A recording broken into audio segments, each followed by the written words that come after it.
Hoş kaldı. Bunu şey yapacağız. Collatz sanısı diye bir şey varmış. Eğer sayı çiftse 2'ye bölüyoruz. Eğer tekse 3x artı 1 yapıyoruz. Yani 3 ile çarpı 1 topluyoruz. Ona göre şey oluyor. 1 çıkıyormuş. Mantıken bir zamanda 1'e eşlenecek bu. Mesela buraya istediğimiz sayıyı yazabiliriz. 11 üssü 11 diyelim. Ve bakın T böyle bir sayı.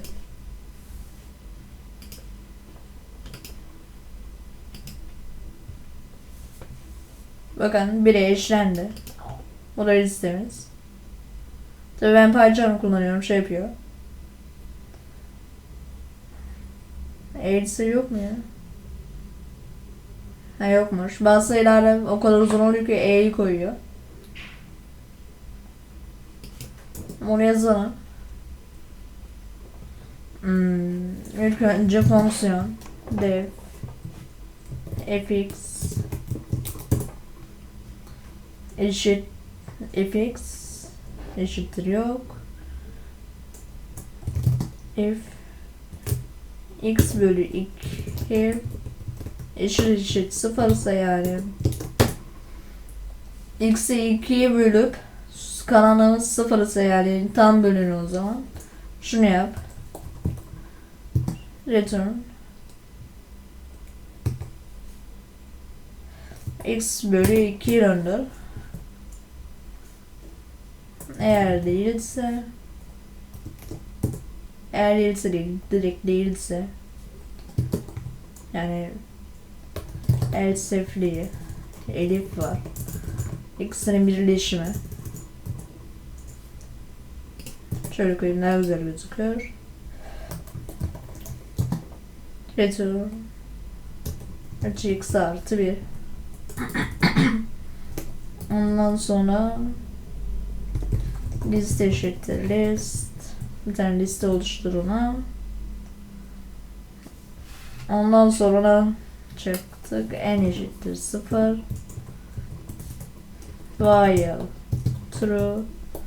Bu sonsuza kadar gitsin. N eşittir. Şuraya baktım, bir hata mı verdi, bir baktım. X'in sanki altı kırmızıydı.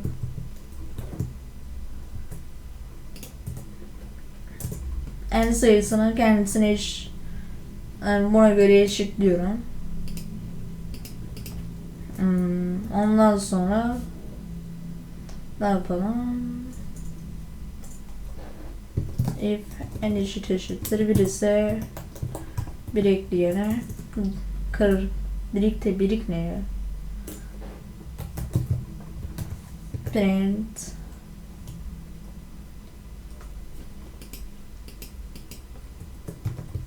list.append and list virgül len list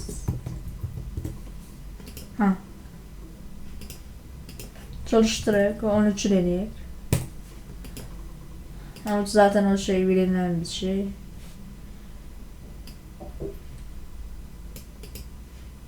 Doğrudur.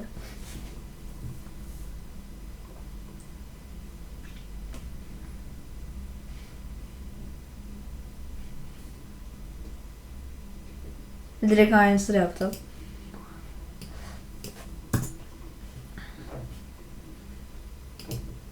Bence şey diyorlar. Birden büyük olması gerekiyor. Ben 1 bölü 2 diye. Mor çıkmayacak. Ha, çıktı.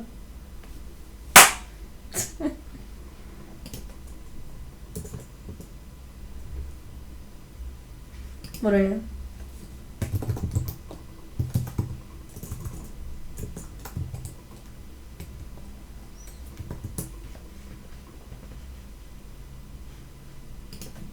Plain.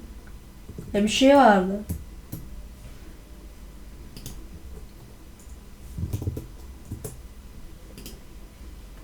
Google Playing Sound en büyük sayı olarak geçiyor. En büyük sayı sonsuzdur da. Video uzatacak daha bir bahane bulamıyorum, o yüzden kapatacağım.